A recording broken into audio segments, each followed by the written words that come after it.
इस साइड में लगा देते, इस साइड में लगा देते, इस साइड में लगा देते, दरवाजे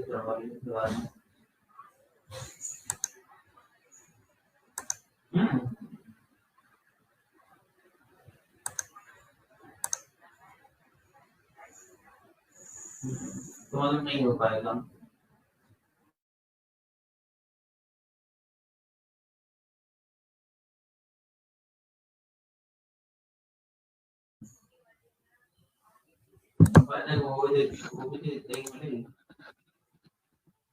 सभी बीएलई भाइयों को मेरा नमस्कार। मैं नवल शर्मा, सीएससी उत्तर प्रदेश टीम से। आज की इस मुलाकात श्रृंखला के क्रम में हम आधार से संबंधित सर्विसेज को फिर से दोबारा से जो सीएससी के माध्यम से आधार की सर्विसेज दी जाती है हमारे बीएलई भाइयों के माध्यम से, हम लोग आधार यूसीएल पे काम करते हैं, जिसमें बेसिकली हम लोग डेमोग्राफिक अपडेट और अभी नया एक फीचर स्टार्ट हुआ है, जिसमें प्रोसेस स्टार्ट हुआ है। यूआईडी अथॉरिटी ऑफ इंडिया के द्वारा ओएम सर्कुलर जारी किया गया है कि जितने भी रेजिडेंट जो कि 10 साल से पुराने आधार जिनके हो गए हैं और उन्होंने 10 साल के आधार बनवाने के बाद कभी भी अपने आधार में डेमोग्राफिक से संबंधित चेंजेस नहीं कराए हैं, तो ऐसे सभी रेजिडेंट को पुनः अपने पीओआई और पीओए दोबारा से अपडेट कराने की जरूरत है। तो कुछ एक इन्हीं चीजों पे हम लोग अभी इस सेशन में चर्चा करेंगे और आप लोगों के बीच में जो जानकारी है कि कैसे हम इस पे और अच्छे से काम कर सकते हैं, जो हमारे आसपास रेजिडेंट हैं उनको कैसे जागरूक कर सकते हैं। तो मैं ये सेशन आज की मुलाकात में आपके साथ में अपने जो भी चीजें हैं वो शेयर करूंगा और हम कोशिश करेंगे कि इस पे जो कि यूआईडी से हमें उम्मीद है उस पे हम किस प्रकार अपना आपसे ज्यादा से ज्यादा आउटपुट देके खरा उतर सके। उससे पहले कुछ 2-3 चेंज पिछले 1-2 महीने में हुए हैं, उसको रिवाइज कर लेते हैं। सभी ऑपरेटर्स और सभी बीएलई भाइयों से अनुरोध है कि वो अपने आप को चेक करें कि 26 जनवरी 2023 से यूआईडीआई के द्वारा डॉक्यूमेंट्स की जो लिस्ट है वो दोबारा से अपडेट कर दी गई है। इट मीन्स जो सपोर्टिंग डॉक्यूमेंट हम लोग आधार एनरोलमेंट करते समय या अपडेट उनका करते समय कुछ भी डेमोग्राफिक अपडेट करते हैं, तो उसमें जो सपोर्टिंग डॉक्यूमेंट लेते हैं हम ID proof, address proof, birth proof या फिर रिलेशनशिप से संबंधित जो डॉक्यूमेंट्स हम लोग प्रयोग में लाते हैं आधार में चेंजेस करने के लिए या फिर आधार बनाने के लिए नया, तो उन डॉक्यूमेंट्स की लिस्ट में चेंजेस किए गए हैं। तो सब लोग जो भी हमारे बीएलई भाई है वो इस चीज को चेक करें कि जो नया लिस्ट अभी अपडेट आ गया है उसके अनुसार वो सभी काम कर रहे हो, उस लिस्ट को फॉलो कर रहे हो। कहीं ऐसा तो नहीं है पुरानी लिस्ट के अनुसार काम कर रहे हैं तो फिर अननेसेसरी जो है पैकेट रिजेक्शन होगा। और आजकल तो सभी को पता है पिछले जब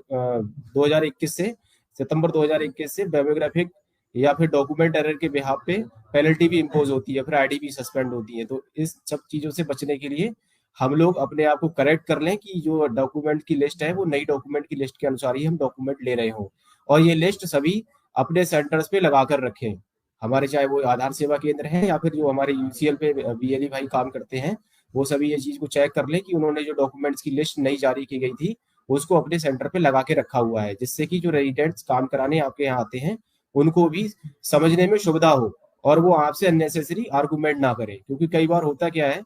हो सकता है 2 महीने पहले आपके यहाँ पे कोई रेजिडेंट कोई काम करा के गए थे, तो आपने मान लीजिए जैसे कि फॉर एग्जांपल मैं आपको बताता हूँ, आज की डेट में पैन कार्ड को हम डेट ऑफ बर्थ के बिहाफ पे यूज नहीं कर सकते। किसी को अगर डेट ऑफ बर्थ में करेक्शन कराना है तो अब पैन कार्ड डॉक्यूमेंट की लिस्ट से हटा दिया गया है। इससे पहले लेकिन जब हम डॉक्यूमेंट की लिस्ट में पैन कार्ड आता था डेट ऑफ बर्थ के लिए तो हम उसको यूज करते थे। ठीक है, अगर आपने लिस्ट नहीं लगा रखी होगी तो फिर आपसे रेजिडेंट झगड़ेंगे। तो इसलिए प्लीज आप लोग अपने आप को एजुकेट कर लिए, बहुत अच्छी बात है, आपने अपने जानकारी अपडेट कर ली, लेकिन अपने सेंटर पे जो नई नई जानकारी या नए सर्कुलर जारी होते हैं यूआईडीआई के अनुसार उनको अपने सेंटर पे जरूर चस्पा करके रखें, जिससे कि जो रेजिडेंट्स हैं, जो आम जनमानस है, उसको भी अवेयरनेस हो पाए उन चीजों के बारे में। दूसरी चीज आधार एनरोलमेंट फॉर्म से संबंधित है। आधार एनरोलमेंट फॉर्म भी अब चेंज कर दिए गए हैं।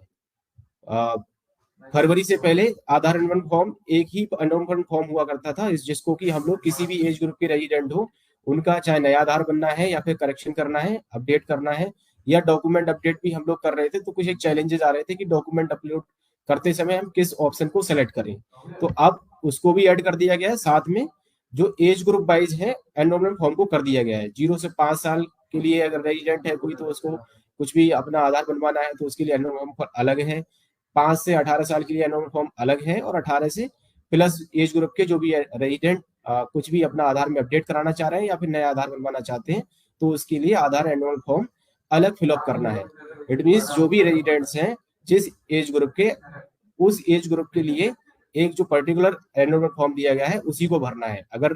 मान लीजिए कोई 18 से अधिक आयु वर्ग का व्यक्ति आया है तो अगर आप उसका 0 से 5 वाला या 5 to 18 वाला एनरोलमेंट फॉर्म फिलअप करोगे तो वो डॉक्यूमेंट एरर में रिजेक्ट हो जाएगा और आपके एनरोलमेंट आईडी पे एक डॉक्यूमेंट रिजेक्शन भी काउंट होगा। इसलिए हमें एनरोलमेंट फॉर्म जो है वो चेक कर लेना है, जो रेजिडेंट आपके यहाँ काम कराने आ रहे हैं वो किस एज ग्रुप के हैं, जिस एज ग्रुप के हैं उस एज ग्रुप का ही एनरोलमेंट फॉर्म आप लोग उसको दोगे और उसको फिलअप करने के लिए बोलेंगे। ठीक है, अब हम बात करेंगे document update service. Document update service पिछले 4 माह से लगभग अक्टूबर के बाद से एक नया फीचर ऐड ऑन हुआ है। आप सभी के सॉफ्टवेयर में एक नया फीचर आने लगा है। जो भी हमारे यूसीएल पे काम करते हैं वीएलई भाई, या फिर हमारे जो भी आधार सेवा केंद्र पे एनरोलमेंट कर रहे हैं तो उनके सॉफ्टवेयर में एक नया फीचर ऐड हुआ है, डॉक्यूमेंट अपडेट। इसका मतलब पहले समझ लेते हैं कि डॉक्यूमेंट अपडेट है क्या और किसको कराने की जरूरत है। क्योंकि आधार जो है आज की डेट में सबसे ज्यादा यूज किए जाने वाला डॉक्यूमेंट हो गया है। आप लोग देखते हैं, हम लोग भी अगर तो गैर सरकारी सरकारी जितनी भी योजनाओं का लाभ है वो हम लोग आधार के माध्यम से ले पा रहे हैं। सरकार बहुत सारी जो स्कीम्स हैं उनका लाभ जो रेजिडेंट हैं उनको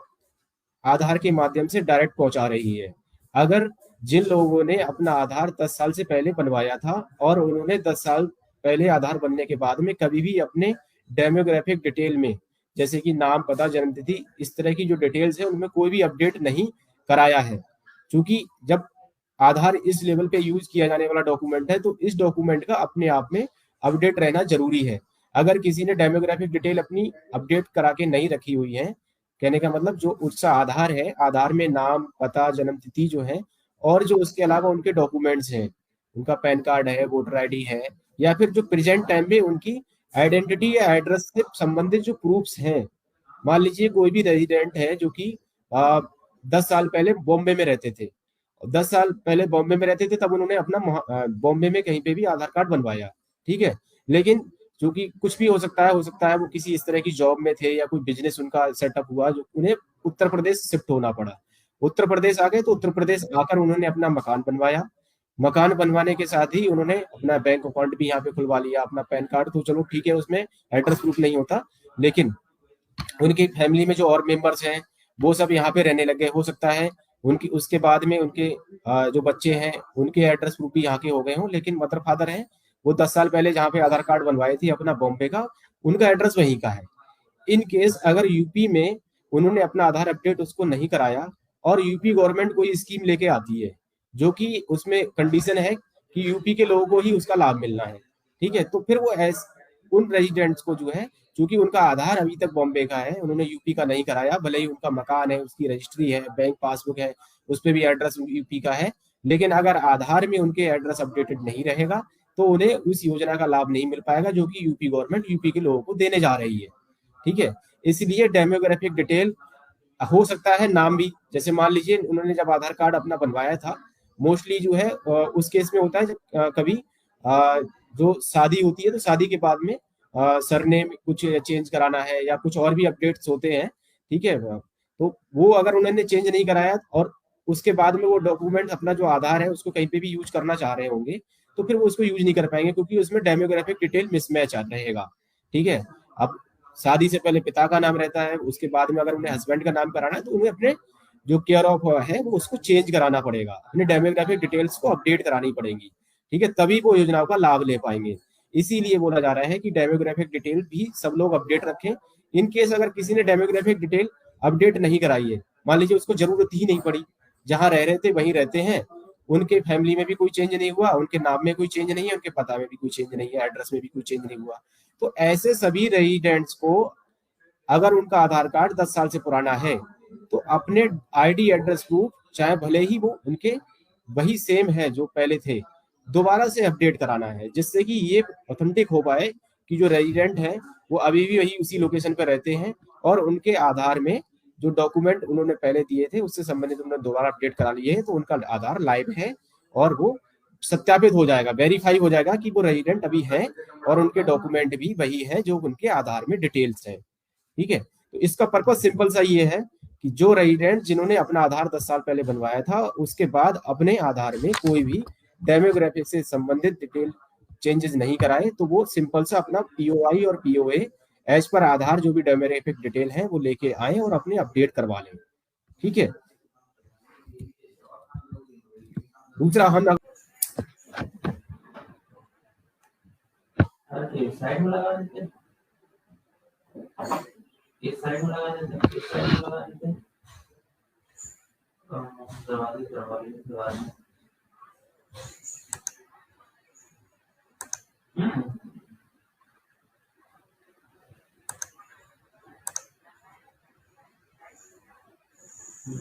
तो मतलब नहीं हो पाएगा।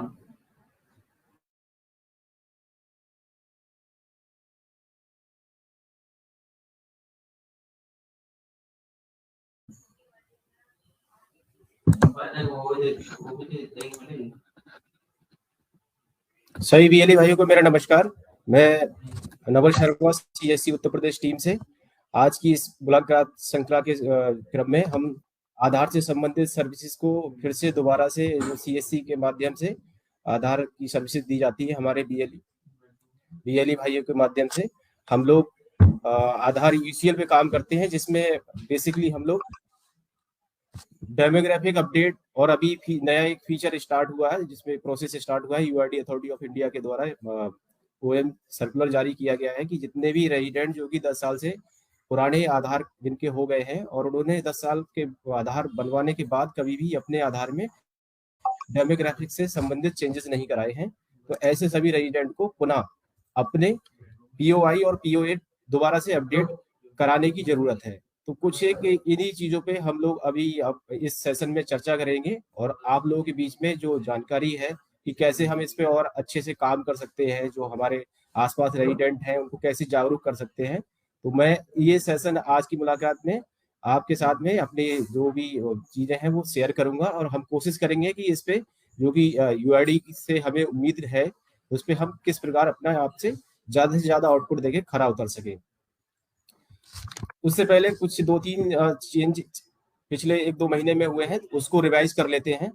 सभी ऑपरेटर्स और सभी बीएलई भाइयों से अनुरोध है कि वो अपने आप को चेक करें कि 26 जनवरी 2023 से यूआईडीआई के द्वारा डॉक्यूमेंट्स की जो लिस्ट है वो दोबारा से अपडेट कर दी गई है। इट मीन्स जो सपोर्टिंग डॉक्यूमेंट हम लोग आधार एनरोलमेंट करते समय या अपडेट उनका करते समय कुछ भी डेमोग्राफिक अपडेट करते हैं तो उसमें जो सपोर्टिंग डॉक्यूमेंट लेते हैं हम ID proof, address proof, birth proof या फिर रिलेशनशिप से संबंधित जो डॉक्यूमेंट्स हम लोग प्रयोग में लाते हैं आधार में चेंजेस करने के लिए या फिर आधार बनाने के लिए नया, तो उन डॉक्यूमेंट्स की लिस्ट में चेंजेस किए गए हैं। तो सब लोग जो भी हमारे बीएलई भाई है वो इस चीज को चेक करें कि जो नया लिस्ट अभी अपडेट आ गया है उसके अनुसार वो सभी काम कर रहे हो, उस लिस्ट को फॉलो कर रहे हो। कहीं ऐसा तो नहीं है पुरानी लिस्ट के अनुसार काम कर रहे हैं तो फिर अननेसेसरी जो है पैकेट रिजेक्शन होगा। और आजकल तो सभी को पता है पिछले जब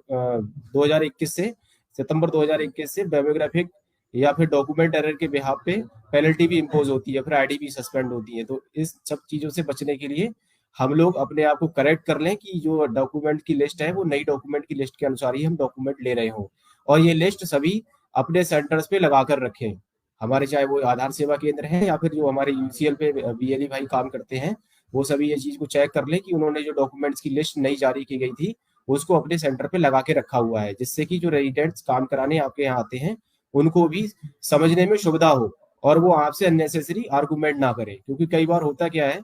हो सकता है 2 महीने पहले आपके यहाँ पे कोई रेजिडेंट कोई काम करा के गए थे तो आपने मान लीजिए जैसे कि फॉर एग्जांपल मैं आपको बताता हूँ आज की डेट में पैन कार्ड को हम डेट ऑफ बर्थ के बिहाफ पे यूज नहीं कर सकते। किसी को अगर डेट ऑफ बर्थ में करेक्शन कराना है तो अब पैन कार्ड डॉक्यूमेंट की लिस्ट से हटा दिया गया है। इससे पहले लेकिन हम डॉक्यूमेंट की लिस्ट में पैन कार्ड आता था डेट ऑफ बर्थ के लिए तो हम उसको यूज करते थे। ठीक है, अगर आपने लिस्ट नहीं लगा रखी होगी तो फिर आपसे रेजिडेंट झगड़ेंगे। तो इसलिए प्लीज आप लोग अपने आप को एजुकेट कर लिए, बहुत अच्छी बात है, आपने अपने जानकारी अपडेट कर ली, लेकिन अपने सेंटर पे जो नई नई जानकारी या नए सर्कुलर जारी होते हैं यूआईडीआई के अनुसार, उनको अपने सेंटर पे जरूर चस्पा करके रखें, जिससे कि जो रेजिडेंट्स हैं, जो आम जनमानस है, उसको भी अवेयरनेस हो पाए उन चीजों के बारे में। दूसरी चीज आधार एनरोलमेंट फॉर्म से संबंधित है। आधार एनरोलमेंट फॉर्म भी अब चेंज कर दिए गए हैं।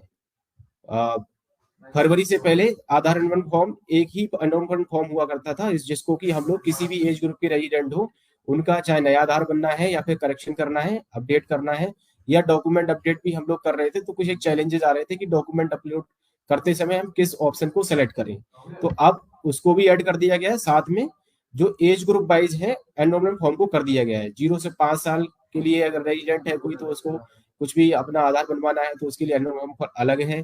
5 से 18 साल के लिए एनरोलमेंट फॉर्म अलग है, और 18 से प्लस एज ग्रुप के जो भी रेजिडेंट कुछ भी अपना आधार में अपडेट कराना चाह रहे हैं या फिर नया आधार बनवाना चाहते हैं, तो उसके लिए आधार एनरोलमेंट फॉर्म अलग फिलअप करना है। इट मीन्स जो भी रेजिडेंट्स हैं जिस एज ग्रुप के, उस एज ग्रुप के लिए एक जो पर्टिकुलर एनरोलमेंट फॉर्म दिया गया है उसी को भरना है। अगर मान लीजिए कोई 18 से अधिक आयु वर्ग का व्यक्ति आया है, तो अगर आप उसका 0 से 5 वाला या 5 to 18 वाला एनरोलमेंट फॉर्म फिलअप करोगे, तो वो डॉक्यूमेंट एरर में रिजेक्ट हो जाएगा और आपके एनरोलमेंट आईडी पे एक डॉक्यूमेंट रिजेक्शन भी काउंट होगा। इसलिए हमें एनरोलमेंट फॉर्म जो है वो चेक कर लेना है, जो रेजिडेंट आपके यहाँ काम कराने आ रहे हैं वो किस एज ग्रुप के हैं, जिस एज ग्रुप के हैं उस एज ग्रुप का ही एनरोलमेंट फॉर्म आप लोग उसको दोगे और उसको फिलअप करने के लिए बोलेंगे। ठीक है, अब हम बात करेंगे document update service. Document update service पिछले 4 माह से लगभग अक्टूबर के बाद से एक नया फीचर ऐड ऑन हुआ है। आप सभी के सॉफ्टवेयर में एक नया फीचर आने लगा है। जो भी हमारे यूसीएल पे काम करते हैं वीएलई भाई, या फिर हमारे जो भी आधार सेवा केंद्र पे एनरोलमेंट कर रहे हैं, तो उनके सॉफ्टवेयर में एक नया फीचर ऐड हुआ है, डॉक्यूमेंट अपडेट। इसका मतलब पहले समझ लेते हैं कि डॉक्यूमेंट अपडेट है क्या और किसको कराने की जरूरत है। क्योंकि आधार जो है आज की डेट में सबसे ज्यादा यूज किए जाने वाला डॉक्यूमेंट हो गया है। आप लोग देखते हैं, हम लोग भी अगर, तो गैर सरकारी सरकारी जितनी भी योजनाओं का लाभ है वो हम लोग आधार के माध्यम से ले पा रहे हैं। सरकार बहुत सारी जो स्कीम्स हैं उनका लाभ जो रेजिडेंट हैं उनको आधार के माध्यम से डायरेक्ट पहुंचा रही है। अगर जिन लोगों ने अपना आधार 10 साल से पहले बनवाया था और उन्होंने 10 साल पहले आधार बनने के बाद में कभी भी अपने डेमोग्राफिक डिटेल में, जैसे कि नाम, पता, जन्मतिथि, इस तरह की जो डिटेल्स है उनमें कोई भी अपडेट नहीं कराया है, क्योंकि जब आधार इस लेवल पे यूज किया जाने वाला डॉक्यूमेंट है तो इस डॉक्यूमेंट का अपने आप में अपडेट रहना जरूरी है। अगर किसी ने डेमोग्राफिक डिटेल अपनी अपडेट करा के नहीं रखी हुई है, कहने का मतलब जो उसका आधार है, आधार में नाम, पता, जन्मतिथि जो है, और जो उसके अलावा उनके डॉक्यूमेंट्स हैं, उनका पैन कार्ड है, वोटर आईडी है, या फिर जो प्रेजेंट टाइम में उनकी आइडेंटिटी या एड्रेस से संबंधित जो प्रूफ्स हैं। मान लीजिए कोई भी रेजिडेंट है जो कि 10 साल पहले बॉम्बे में रहते थे, 10 साल पहले बॉम्बे में रहते थे, तब उन्होंने अपना बॉम्बे में कहीं पे भी आधार कार्ड बनवाया, ठीक है। लेकिन क्योंकि कुछ भी हो सकता है वो किसी इस तरह की जॉब में थे या कोई बिजनेस उनका सेटअप हुआ जो उन्हें उत्तर प्रदेश शिफ्ट होना पड़ा। उत्तर प्रदेश आ गए तो उत्तर प्रदेश आकर उन्होंने अपना मकान बनवाया। मकान बनवाने के साथ ही उन्होंने अपना बैंक अकाउंट भी यहाँ पे खुलवा लिया, अपना पैन कार्ड तो चलो ठीक है, उसमें एड्रेस प्रूफ नहीं होता, लेकिन उनकी फैमिली में जो और मेंबर्स हैं वो सब यहाँ पे रहने लगे। हो सकता है उनकी उसके बाद में उनके जो बच्चे हैं उनके एड्रेस प्रूफ भी यहाँ के हो गए हों, लेकिन मदर फादर हैं वो 10 साल पहले जहाँ पे आधार कार्ड बनवाए थे अपना बॉम्बे का, उनका एड्रेस वहीं का है। इन केस अगर यूपी में उन्होंने अपना आधार अपडेट उसको नहीं कराया और यूपी गवर्नमेंट कोई स्कीम लेके आती है जो कि उसमें कंडीशन है कि यूपी के लोगों को ही उसका लाभ मिलना है, ठीक है, तो फिर वो उन रेजिडेंट्स को जो है, क्योंकि उनका आधार अभी तक बॉम्बे का है, उन्होंने यूपी का नहीं कराया, भले ही उनका मकान है, उसकी रजिस्ट्री है, बैंक पासबुक है, उस पर भी एड्रेस यूपी का है, लेकिन अगर आधार में उनके एड्रेस अपडेटेड नहीं रहेगा तो उन्हें उस योजना का लाभ नहीं मिल पाएगा जो कि यूपी गवर्नमेंट यूपी के लोगों को देने जा रही है, ठीक है। इसलिए डेमोग्राफिक डिटेल हो सकता है नाम भी, जैसे मान लीजिए उन्होंने जब आधार कार्ड अपना बनवाया था, मोस्टली जो है उस केस में होता है जब कभी जो शादी होती है तो शादी के बाद में सरनेम कुछ चेंज कराना है या कुछ और भी अपडेट्स होते हैं, ठीक है। तो वो अगर उन्होंने चेंज नहीं कराया और उसके बाद में वो डॉक्यूमेंट अपना जो आधार है उसको कहीं पे भी यूज करना चाह रहे होंगे, तो फिर वो उसको यूज नहीं कर पाएंगे, क्योंकि उसमें डेमोग्राफिक डिटेल मिसमैच रहेगा। ठीक है। अब शादी से पहले पिता का नाम रहता है, उसके बाद में अगर उन्हें हस्बैंड का नाम कराना है तो उन्हें अपने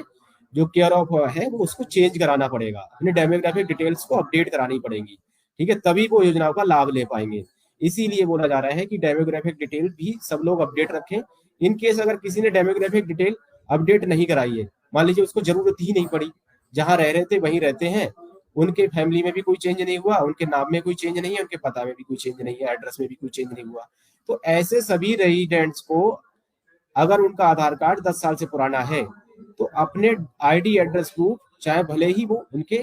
वही सेम है जो पहले थे, दोबारा से अपडेट कराना है, जिससे कि ये ऑथेंटिक हो पाए कि जो रेजिडेंट है वो अभी भी वही उसी लोकेशन पर रहते हैं, और उनके आधार में जो डॉक्यूमेंट उन्होंने पहले दिए थे उससे संबंधित उन्होंने दोबारा अपडेट करा लिए हैं, तो उनका आधार लाइव है और वो सत्यापित हो जाएगा, वेरीफाई हो जाएगा कि वो रेजिडेंट अभी है और उनके डॉक्यूमेंट भी वही है जो उनके आधार में डिटेल्स है। ठीक है, तो इसका पर्पज सिंपल सा ये है कि जो रेजिडेंट जिन्होंने अपना आधार 10 साल पहले बनवाया था उसके बाद अपने आधार में कोई भी डेमोग्राफिक से संबंधित डिटेल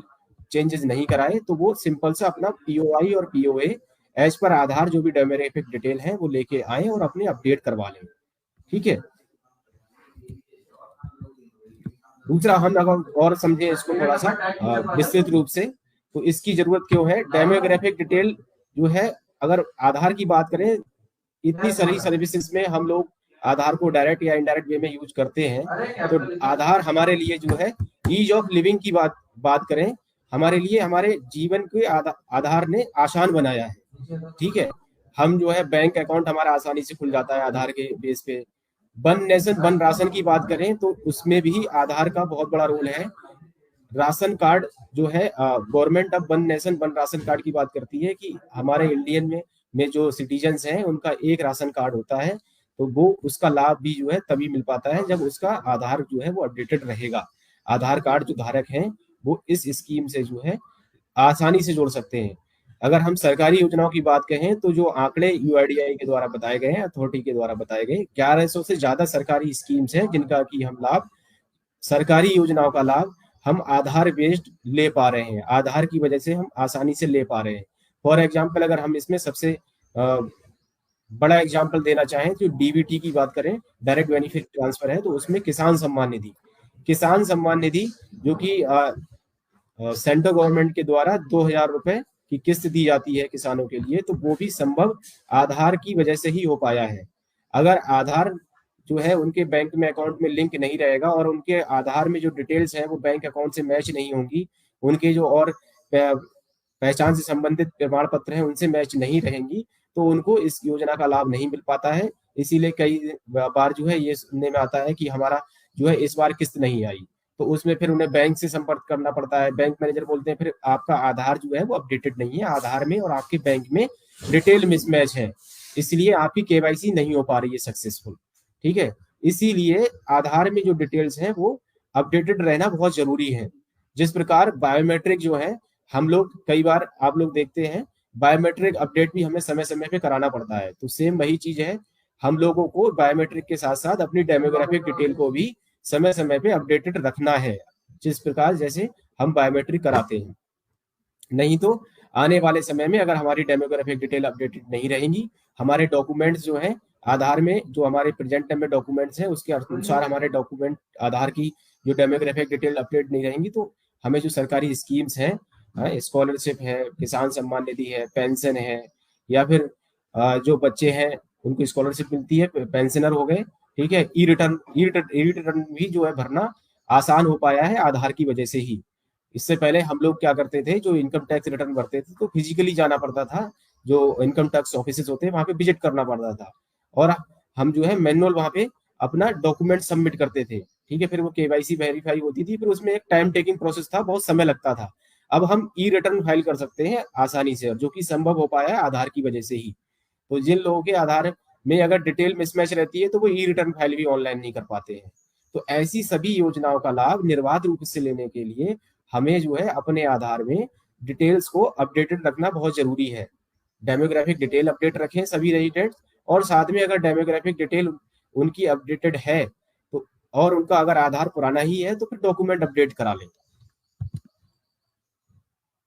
ये कुछ एक बैनर पोस्टर्स हम लोग आप लोगों के बीच में लगातार सर्कुलेट कर रहे हैं, ये सभी अपने सेंटर्स पे लगा लीजिए, जिससे कि आपके यहाँ पे रेजिडेंट्स जो आते हैं वो इसको पढ़ें और फिर आपसे क्वेश्चन करें, आप उनको समझाएं, ठीक है। जिससे कि आप उनको जब समझाओगे तो उनको जरूर समझ में आएंगी चीजें, क्योंकि इसमें इन पोस्टर्स बैनर्स में जो चीजें बताई गई हैं, समझाई गई हैं, वो उनको डायरेक्ट इनडायरेक्ट वे में समझ में आएंगी कि हाँ, इन योजनाओं का तो हम लाभ ले रहे हैं, ठीक है। और इन योजनाओं का लाभ अगर हमारा जो है अपडेटेड आधार नहीं रहेगा तो हो सकता है हम उससे वंचित रह जाएं। मोबाइल नंबर जो है वो जरूर अपडेटेड रखें सभी रेजिडेंट जो हैं। जैसे अगर यूपी गवर्नमेंट की बात करें तो हमारे यहाँ पे अभी वन फैमिली वन आईडी एक नया जो है प्रोजेक्ट, नया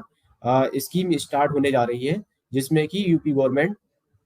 जो उत्तर प्रदेश सरकार है उसके द्वारा शासनादेश जारी हो चुका है, डिस्ट्रिक्ट लेवल पे ट्रेनिंग्स वगैरह चल रही हैं, और उसके बाद इसको जो है बड़े लेवल पे शुरू किया जा रहा है। ई डिस्ट्रिक्ट पोर्टल से इस पे लाइव किया जाएगा, तो जितने भी राशन कार्ड होल्डर हैं उनकी फैमिली आईडी वही राशन कार्ड नंबर रहेगी, और जो नॉन राशन कार्ड होल्डर होंगे उनको जो है अपने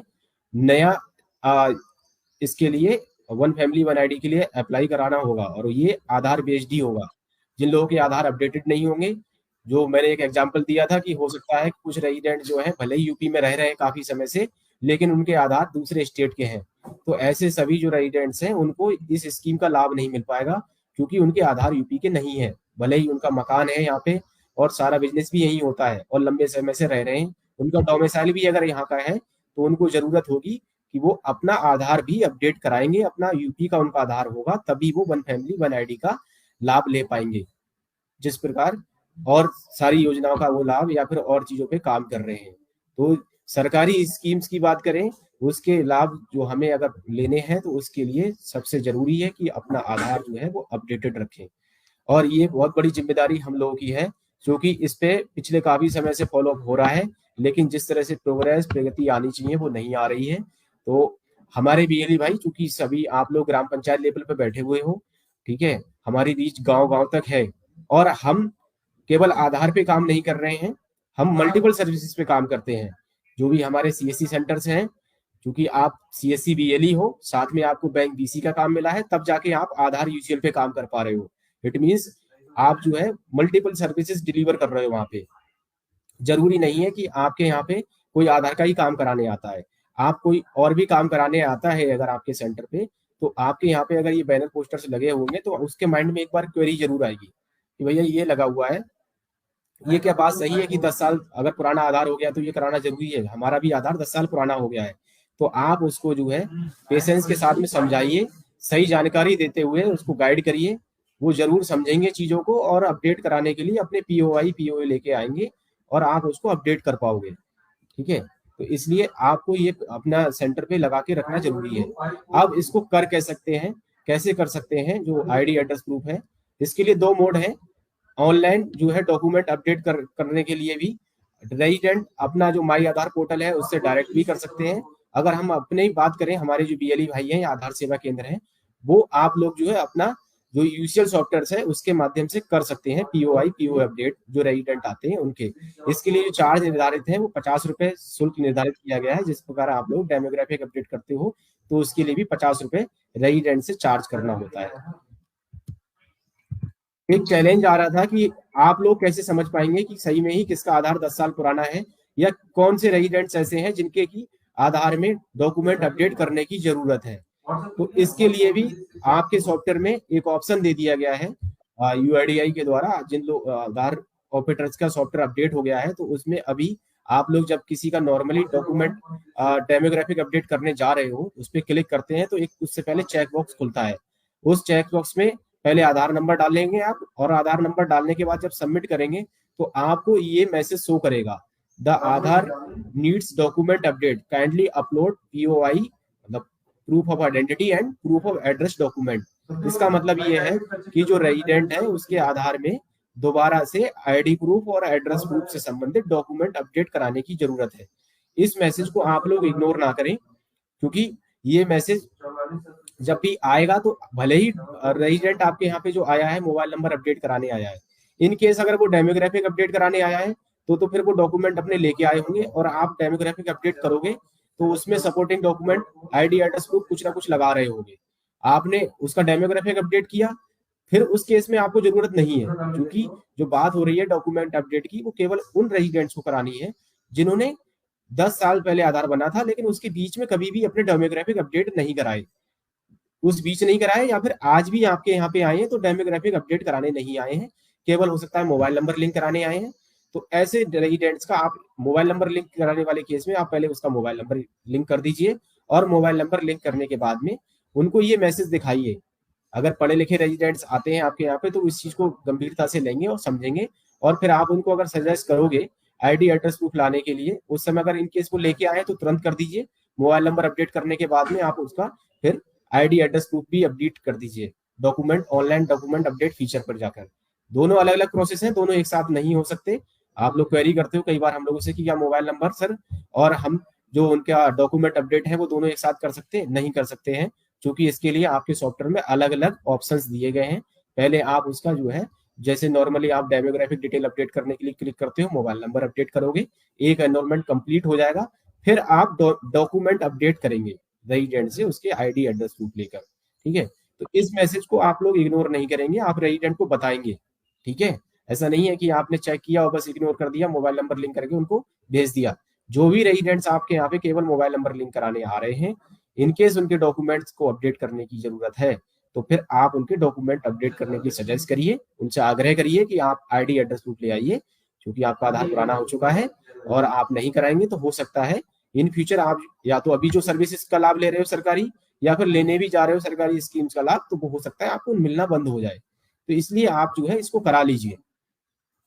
अब ये तो बात हो गई जो रेजिडेंट्स आपके यहाँ केवल आधार का काम कराने आ रहे हैं, आपने चेक कर लिया। अब हम बात कर रहे थे, क्योंकि हमारे जो बीएलई है, हमारे जो सीएससी सेंटर्स हैं, वहां पे मल्टीपल सर्विसेज होती हैं। आप लोग जरूरी नहीं है कि कोई आधार का काम कराने आएगा तो चेक कर लिया,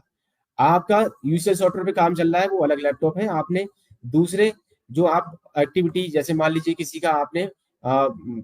मनी ट्रांसफर किया है या फिर पैसा विड्रॉ किया किसी का, कोई आपके यहाँ पे, चूंकि आप बैंक पीसी भी है, तो पैसा निकलवाने आया था आपके यहाँ पे कोई रेजिडेंट, आधार लेके आया था। और पैसे तो ज्यादातर आपके यहाँ पे जो लोग आते हैं तो वो आधार अपना कार्ड जरूर लेके आते होंगे। ठीक है, तो आप उनका पैसा पहले विड्रॉ कर दीजिए, साथ में आपके सेंटर पे अगर ये जो बैनर पोस्टर की मैं बात कर रहा था आपसे लगे रहेंगे, तो फिर आप उनके दिमाग में भी, माइंड में ये चीजें आएंगी। ठीक है, कि अरे मेरा एक बार ये चेक हो सकता है कि पुराना हो गया है, मेरी जरूरत है या नहीं है, तो आप तुरंत बोलोगे हाँ भैया मैं चेक कर सकता हूँ। ठीक है, तो आप फिर अपने आप यूसीएल क्लाइंट में उनका आधार नंबर डालिए, और इसको चेक करने के बाद में अगर इनकेस ये मैसेज आता है तो ऐसे रेजिडेंट जो कि आपके यहाँ पे कुछ और काम कराने आए थे, हो सकता है कोई सर्टिफिकेट आपके यहाँ पे बनवाने आए हो, है इनकम सर्टिफिकेट बनवाने आए हो, कास्ट सर्टिफिकेट बनवाने आए हो, डोमिसाइल बनवाने आए हो, आप लोग और भी काम करते हो, B2C सर्विसेज है आपके साथ में, इंश्योरेंस वगैरह करते हैं आप, हेल्थ इंश्योरेंस है, लाइफ इंश्योरेंस है, मोटर इंश्योरेंस है, जनरल इंश्योरेंस वगैरह करते हैं आप, तो कुछ भी काम कराने जो भी रेजिडेंट्स आपके यहाँ पे आ रहे हैं, अगर आपके सेंटर पे ये बैनर पोस्टर जो मैंने अभी पिछली स्लाइड्स में दिखाए ये लगे हुए होंगे, तो रेजिडेंट्स के दिमाग में जरूर क्वेरी आएगी, वो क्वेरी आपसे करेंगे, तो आपको उनको सही मार्गदर्शन देना है, उनको सही जानकारी देते हुए और उनके डॉक्यूमेंट अपडेट करने के लिए कोशिश करनी है। वो अगर उस समय नहीं लेके आए हैं तो आप जो है उनको आग्रह करिए कि आप बाद में आके, क्योंकि आप लोकल में ही काम कर रहे हो, आपके यहाँ जो भी लोग आते हैं वो लोकल के ही होते हैं। ठीक है, तो उस समय नहीं होंगे तो 2-4 घंटे में या फिर अगले दिन आके वो करा लेंगे। ठीक है, लेकिन आपको बताना जरूर है, इसके बारे में जानकारी जरूर देनी है। ठीक है, ये प्रोसेस है जो हम लोग कर रहे हैं अभी, डॉक्यूमेंट अपडेट जिस तरह से डेमोग्राफिक अपडेट करते थे, सेम सेम वही प्रोसेस है। आपको ऑनलाइन डॉक्यूमेंट अपडेट पे जाना है, आधार नंबर डालेंगे, आधार नंबर आप अपना और सुपरवाइजर हमारे ऑपरेटर दोनों अपना वेरीफाई करते हैं, उसके बाद में डेमोग्राफिक डिटेल आपके स्क्रीन पे शो करने लगेगी। इस तरह से डेमोग्राफिक जो डिटेल्स है आप लोग चेक कर लीजिए, जो वो डॉक्यूमेंट्स अपडेट कराने जा रहे हैं, अपलोड कराने आपके यहाँ पे डॉक्यूमेंट जा रहे हैं, आप जिसका भी POI या POA, तो ये चीज जरूरी है। यहाँ पे आप ये चेक कर लो कि मैच हो रही हो उनके आधार में जो प्रेजेंट टाइम में डिटेल है, आधार में जो प्रेजेंट टाइम में डिटेल है और प्रेजेंट टाइम में POI POA जो वो लेके आए हैं उसमें डिटेल मैच होनी चाहिए, उनका नाम मैच होना चाहिए, उनका पता मैच होना चाहिए, जो डेमोग्राफिक डिटेल्स हैं। अगर उनमें किसी भी तरह का कुछ भी मिसमैच है तो फिर आप ऐसे डॉक्यूमेंट जो है अपलोड नहीं करेंगे। आप रेजिडेंट को सजेस्ट करेंगे कि आप अपना डेमोग्राफिक डिटेल अपडेट करा लीजिए। मतलब हो सकता है उनका आधार पुराना बना हुआ था, उनका वोटर ID अभी बनवाया है उन्होंने, उन्होंने पैन कार्ड अभी बनवाया है, बैंक में अकाउंट अभी खुलवाया है, या उनके पास जो सामान्य निवास अभी बनवाया उन्होंने 1-2 साल के अंदर, उसमें डिटेल कुछ और है। ठीक है, उनका काम भले ही हो सकता है उस आधार से अभी तक चल रहा था कहीं, लेकिन आप फिर उनको ये सजेस्ट करिए कि आपके आधार में और आपके जो और डॉक्यूमेंट्स हैं उसमें डिटेल में मिसमैच है, एक जैसी डिटेल है नहीं, मैच नहीं हो रही है। तो आप अपनी डेमोग्राफिक डिटेल मैच करा लीजिए, मतलब इसको अपडेट करा लीजिए। आप जब डेमोग्राफिक डिटेल अपडेट कर दोगे तो फिर डॉक्यूमेंट जो कि आप उसके पीछे सपोर्टिंग कुछ ना कुछ डॉक्यूमेंट्स लोगे, तो फिर डेमोग्राफिक डिटेल अपडेट हो गई तो फिर डॉक्यूमेंट अपलोड वाली जो नीड है, जो आवश्यकता है, वो नहीं रह जाएगी, क्योंकि आपने डेमोग्राफिक डिटेल अपडेट करते समय उनके पीओआई पीओए अपडेट किए होंगे, अपलोड किए होंगे, उनको लगाया होगा सपोर्टिंग डॉक्यूमेंट के रूप में। तो ये एक्सरसाइज हम लोगों को जिनकी डेमोग्राफिक डिटेल अपडेट आज से पहले कभी नहीं हुई उनको करनी है, और उनको सजेस्ट करना है कि आप इसको करके रखिए। आईडी एड्रेस प्रूफ जैसे आप लोग स्कैन करते हो वैसी सेम तरीके से यहाँ पे भी आप लोग स्कैन करके अपलोड कर दोगे, सबमिट कर दोगे। तो ये डॉक्यूमेंट अपलोड फीचर से संबंधित मैंने आपको थोड़ा सा और चीजें ब्रीफ की, और कैसे हम अपने जो ट्रांजेक्शन्स हैं डॉक्यूमेंट अपलोड प्रोसेस पे, डॉक्यूमेंट अपलोड प्रोजेक्ट पे लोगों को अच्छे से जानकारी देके उनको बताकर समझाकर अपने ट्रांजेक्शन्स यूसीएल पे बढ़ा सकते हैं, इसके बारे में भी मैंने आपको बताने की कोशिश की। बस जरूरत है कि आप थोड़ा सा अपने सेंटर का प्रचार प्रसार कीजिए। हम लोग आपके बीच में लगातार बैनर, पोस्टर, और आपको अपने सेंटर का प्रचार प्रसार के लिए भी जो मैंने फॉर्मेट आपको शेयर किया है उस तरह से आप जगह जगह पे आप मीटिंग्स कर सकते हो। चूंकि आप स्टैटिक आईपी पे काम करते हो तो आप कैंप नहीं लगा सकते, लेकिन आप मीटिंग्स कर सकते हो। जैसे राशन की बात करें, जो राशन डीलर की दुकान होती है जहाँ पे कि हर महीने में 2 से 3 दिन एक एक्सरसाइज होती है, उसमें कि राशन वितरण का कार्य होता है, राशन जो है वितरित किया जाता है, जो राशन कार्ड होल्डर है उनको राशन वितरित किया जाता है, 2 से 3 दिन हर महीने होता है वो कार्य। तो आप वो 2-3 दिन जो है वहां पे जो भी राशन डीलर है, जो रेजिडेंट्स वहां पे आ रहे हैं राशन लेने, अपना पोस्टर लगा दीजिए कि ये मेरा नाम पता है, यहाँ पर ये सर्विसेज होती हैं, डिस्प्ले कर वहां पे आप जो है चिपका के आ जाइए अपना नाम पता, और ये मेरे सेंटर का पता है, वहां पे आके आप ये काम कर सकते हैं। आप 5-10 मिनट का समय निकाल के उन लोगों को बता भी सकते हैं, ब्रीफ भी कर सकते हैं कि क्यों करने की जरूरत है। जो मार्केट प्लेसेस है वहां पे आप अपना चस्पा कर दीजिए अपने सेंटर के पता, सर्विसेज वहां पे लिखते हुए निर्धारित शुल्क जरूर लिखें वहां पे कि कितना रुपया लिया जाता है, 50 रुपए जो निर्धारित शुल्क है वही लेना है। रेजिडेंट के साथ में व्यवहार अच्छा रखें आप लोग। इस तरह से आप लोग अपने सेंटर का प्रचार प्रसार कर सकते हैं और इस पे अपने ट्रांजेक्शन बढ़ा सकते हैं। हम लोग, हमें जो है हमारे ऊपर एक बहुत बड़ी जिम्मेदारी है, जो कि पिछले 3-4 महीने हो चुके हैं इस प्रोजेक्ट पे। जिस तरह से जो उम्मीद थी हमें हमसे यूआईडी को, यूआईडी आरओ और हेडक्वार्टर दोनों से लगातार इस पे फॉलोअप हो रहा है, लेकिन उस उम्मीद के अनुसार हम इस पे आउटपुट नहीं दे पा रहे हैं। जिस लेवल से हमारी रीच है, गांव गांव तक रीच है। और अगर बात करें स्कोप की, डॉक्यूमेंट अपडेट की, तो जो आंकड़े बताए गए उसके अनुसार यूपी की, अगर मैं अपनी उत्तर प्रदेश की बात करूंगा, तो यहाँ पे 3.5 करोड़ से ज्यादा सिटीजन्स ऐसे हैं, नागरिक ऐसे हैं, रेजिडेंट्स ऐसे हैं, आधार कार्ड धारक ऐसे हैं जिनके की 3.5 करोड़ से ज्यादा लोगों के आधार में डॉक्यूमेंट अपडेट होने की जरूरत है। तो कहने का मतलब हमारे पास में स्कोप बहुत है, बस थोड़ा सा अवेयरनेस, प्रचार प्रसार करने की जरूरत है। लोगों को सही गाइडेंस देके काम करना है, मिस गाइड नहीं करना है। ठीक है, आप लोग लोकल के ही हो, लोग आपको अच्छे से समझते हैं और आप लोगों को अच्छे से समझते हो।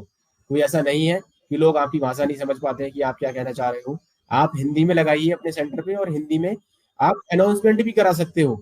आपके गांव में अगर अनाउंसमेंट कराना है तो गांव में आप मंदिर, मस्जिद, इस तरह के जो है उस पर आप अनाउंसमेंट करा सकते हो। प्रचार प्रसार के लिए आप ई रिक्शा पे अपना साउंड सिस्टम लगा के वो करा सकते हो, पोस्टर बनवा लीजिए, फ्लैक्स बनवा के आप ई रिक्शा चलवा सकते हैं। इस तरह की एक्टिविटी कई बीएलई हमारे कर भी रहे हैं। जो हमारे यूनियन संचालक हैं, कुछ बीएलई ने हमारे साथ में शेयर किया है, वो बहुत अच्छा काम भी कर रहे हैं इस पे। ऐसा नहीं है कि काम नहीं हो रहा है,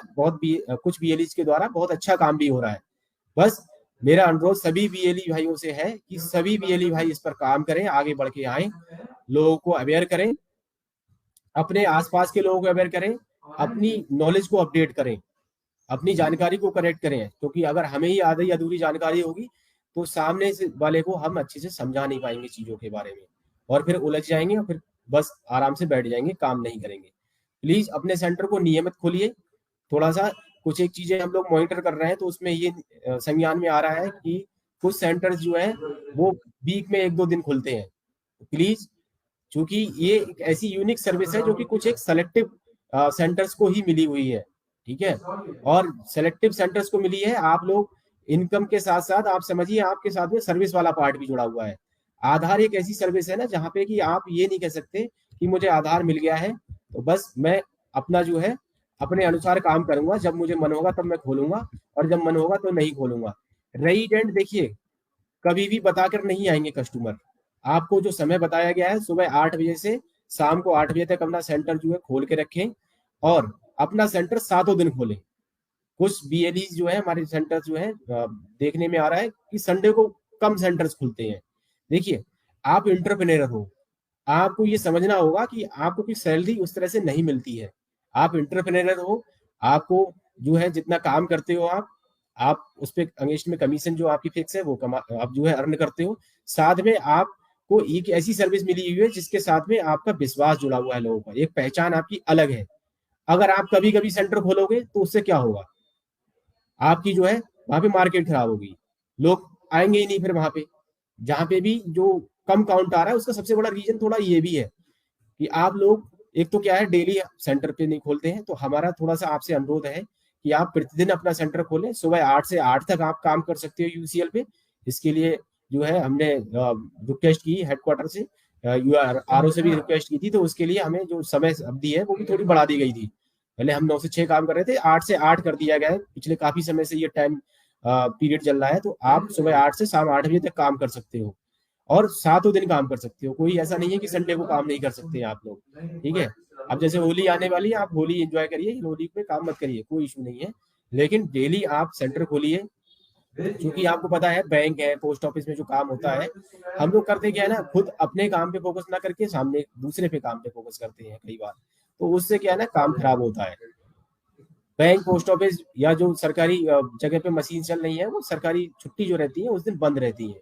हम लोगों को जो काम मिला उसका पर्पज भी सबसे बड़ा ये है कि एक तो हम जो है सातों दिन काम कर सकते हैं और हमारा जो सेंटर है वो लोकल में ही है, लोगों को कहीं दूर नहीं जाना पड़ेगा। और हम भी अगर सेंटर डेली नहीं खोलेंगे, कभी कभी काम करेंगे, तो उससे क्या होगा ना, हमारा विश्वास खराब होगा। हमारी जो एक इमेज जो बनी हुई है सीएससी की, वो खराब होगी डिपार्टमेंट की नजरों में। प्लीज, आप लोगों के साथ में एक प्रेस्टीज और एक विश्वास का जो बंधन जुड़ा हुआ है, इसको कायम रखना है और हमें नियमित अपने सेंटर खोल के थोड़ा सा दिखाना है कि हम जिस तरह से काम करते आए थे उसी तरह से काम कर सकते हैं और करेंगे।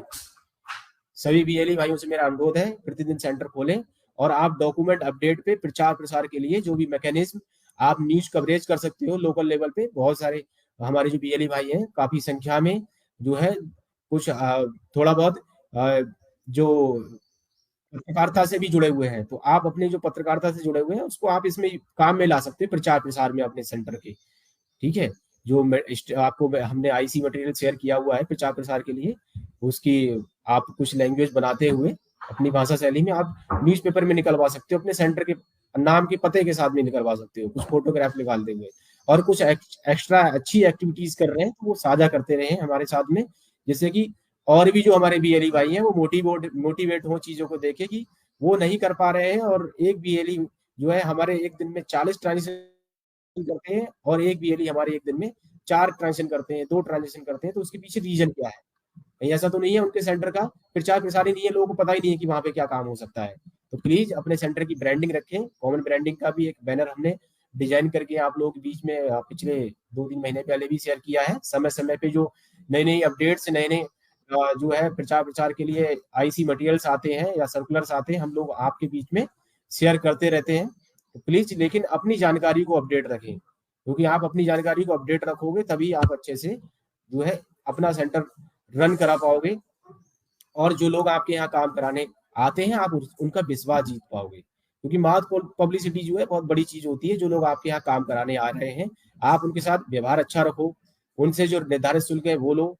और कुछ फिजिकली चैलेंज जो लोग आते हैं, कई बार जो है दिव्यांगजन आते हैं, या किसी को कुछ ऐसी डिजीज है, हार्ट के पेशेंट है, क्योंकि आप लोकल में ही काम कर रहे हो तो आपको जानकारी रहती है, ऐसा नहीं है कि आपको पता नहीं है। कई बार जो है आपको पता रहता है कि इनको ये बीमारी है। तो ऐसे जो फिजिकली चैलेंज है, प्रेग्नेंट लेडीज हैं तो उनको जो है आप स्पेशली वरीयता दें, उनका काम पहले करें और उनके साथ में ट्रीट अच्छे से करें, पोलाइट वे में जो है आप उनसे आचरण करें, ठीक है। क्योंकि कई बार क्या है ना कि जो आप अपनी परेशानी से जो है परेशान हो और सामने वाला है, हो सकता है उसके साथ कुछ और परेशानी हो, और आप जो है इससे स्ट्रेट फॉरवर्ड कई बार आंसर कर देते हो तो उससे प्रॉब्लम खड़ी हो सकती है। तो प्लीज व्यवहार अच्छा रखें और जो शुल्क है, निर्धारित शुल्क बताए गए हैं 50 रुपए, वही रेजिडेंट से चार्ज करें। इससे होगा क्या, लोग जो आपके यहाँ काम कराने आए हैं वो काम करा के जब जाएंगे तो आप उन देखेंगे अपने आस पड़ोस, वो अपने अपने गांव में मोहल्ले में लोगों को बताएंगे कि यहाँ पे ये सेंटर है, मैं वहां काम कराने गया, मेरा काम बड़ी आसानी से हुआ, उन्होंने बहुत अच्छे से बताया और जो शुल्क है वही मेरे से शुल्क लिया गया, ठीक है। वहां पे सारी चीजें थी, सारी सुविधाएं उपलब्ध थी। अपने सेंटर पे आपके सीसीटीवी कैमरा, जो बेसिक गाइडलाइंस हैं वो जरूर वहाँ आपके सेंटर पे फॉलो हो रही हो, आपके सेंटर पे स्पेस हो, एटलीस्ट 5 से 7 लोग बैठ पाए वहाँ पे, ठीक है। जो रेट लिस्ट है वो लगा के रखिए, रजिस्टर रहे जो कस्टमर का वो बना के रखिए कि जो रेजिडेंट आए वो क्या काम करा के गए, उनका मोबाइल नंबर क्या था, आपने उनसे क्या काम कराया तो उसके अगेंस्ट आपने क्या पैसा लिया, और उनका कोई सजेशन है तो वो कॉलम जरूर रखिए, उनका कोई सुझाव है, कोई कंप्लेन है, सजेशन है, तो वो कॉलम भी आप अपने रजिस्टर में बना के रखिए, ठीक है। तो ये डॉक्यूमेंट अपडेट पे हम किस तरह से अपने ट्रांजेक्शन बढ़ा सकते हैं, ये आज मैं आपको ये बताना चाह रहा था। लास्ट में एक आपको चीज से और थोड़ा सा अवेयर करना है, एक प्रोसेस में चेंज हुआ है, जितने भी ऑपरेटर्स या सुपरवाइजर्स जो भी हमारे अभी काम कर रहे हैं प्रेजेंट टाइम में या फिर काम करना चाहते हैं, ठीक है, तो ऐसे सभी ऑपरेटर्स जो कि 2011 से पहले के सर्टिफाइड हैं, उन सभी ऑपरेटर्स को 1 मई 2023 तक, और जो 2011 से 2013 के बीच के सर्टिफाइड हैं उनको अगस्त 2023 तक, और जो जनवरी 2014 से 2016 दिसंबर तक के बीच के एग्जाम पास आउट हैं उनको 1 नवंबर 2023 तक, और जो रेजिडेंट जो हमारे ऑपरेटर्स हैं, सॉरी ऑपरेटर्स और सुपरवाइजर 17 से 19 के बीच में उन्होंने एग्जाम पास किया था अपना एनएसईआरटी या फिर सीपी का जो भी, तो 1 फरवरी 2024 तक, और जो ऑपरेटर या सुपरवाइजर 2020 जनवरी 2020 से 31 दिसंबर 2022 तक के बीच में एग्जाम पास किए थे उनको 1 मई 2024 तक दोबारा से एनएसईआरटी का जो एग्जाम होता है उसमें रीअपियर होना है उनको। अगर वो दोबारा एग्जाम नहीं करेंगे तो उनका जो यूसीएल पे काम कर रहे हैं वो कार्य बाधित हो जाएगा, या फिर जो काम करना भी चाह रहे हैं इन फ्यूचर तो वो अपना जो सर्टिफिकेशन की डेट है, जो आधार सर्टिफिकेशन की डेट है आपके सर्टिफिकेट पे मेंशन रहती है, तो आप अपने सर्टिफिकेट को उठाकर उस पर देख लीजिए कि मेरा जो मैंने एग्जाम पास किया था वो किस डेट को किया था, और ये जो टाइम स्लैब दिए गए हैं उन टाइम स्लैब में से जहाँ पे भी वो लाई कर रहा है जिस डेट में वो पास किया हुआ है, और उसके अकॉर्डिंग आप जो सामने डेट्स दी गई हैं बिफोर दीज डेज आप जो है अपना जो दोबारा से एग्जाम है एनएसईआरटी का वो कर लीजिए। एनएसईआरटी के एग्जामिनेशन में अप्लाई करते समय भी कुछ एक चेंजेस किए गए हैं। अब तक हम लोग जो ऑपरेटर या सुपरवाइजर भाई हैं हमारे वो एनएसईआरटी की जो ऑनलाइन वेबसाइट है उस पर नॉर्मली आप लोग रजिस्ट्रेशन करते थे, अपना साइन अप करके अपना अपने यूजर बनाया और अपने टाइम स्लॉट सेलेक्ट करके फीस जमा होती है उसकी जो भी निर्धारित शुल्क है वो जमा करते हुए आप ऑनलाइन अप्लाई कर देते थे, कहीं पे भी किसी के पास नहीं जाना पड़ता था कोई परमिशन लेने, या फिर कोई आपको रेफरेंस या फिर रिकमेंडेशन की जरूरत नहीं थी। लेकिन अब एनएसईआरटी ने ये कर दिया है कि जो भी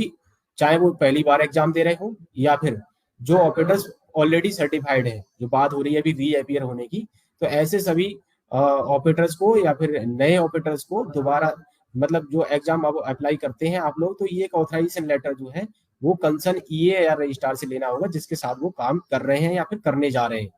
हम अपनी बात करते हैं अगर सीएससी की, तो हमारे साथ में जो भी यूसीएल पे काम कर रहे हैं या फिर एएसके पे जो ऑपरेटर्स काम कर रहे हैं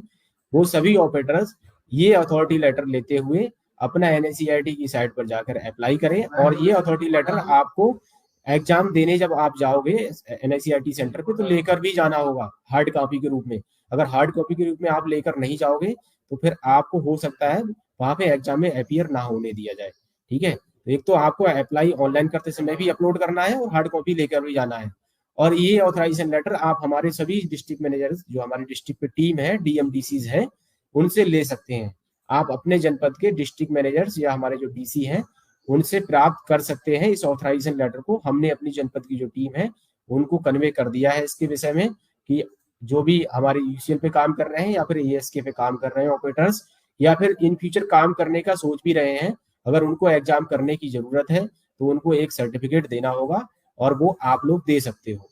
तो इसके लिए आप जो है कई बार क्वेश्चन कर रहे हो अभी भी, जबकि पहले भी हमने कई बार बताया है इसके बारे में। आप लोग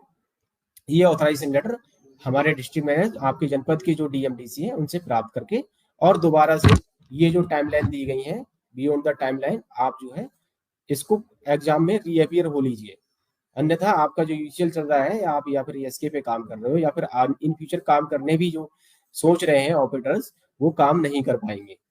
तो आज की मुलाकात इस सेशन में हमने डिटेल में फिर से बात की डॉक्यूमेंट अपलोड फीचर पे कि कैसे हम डॉक्यूमेंट अपडेट पे और अच्छे से काम कर सकते हैं और अपने ट्रांजेक्शन बढ़ा सकते हैं, जिससे कि जिस प्रकार हम आज तक काम करते आए हैं और यूआईडी की नज़र में जिस तरह से सीएससी की जो अपनी एक छवि और एक विश्वास बना हुआ है तो वो बरकरार रहे। और बड़ी उम्मीद हमारे बीएलई भाई से हमेशा से रहती है, सीएससी से रहती है कि हमने बहुत अच्छा काम करके दिखाया है और हम कर सकते हैं, हमने किया है और हम करके भी देंगे।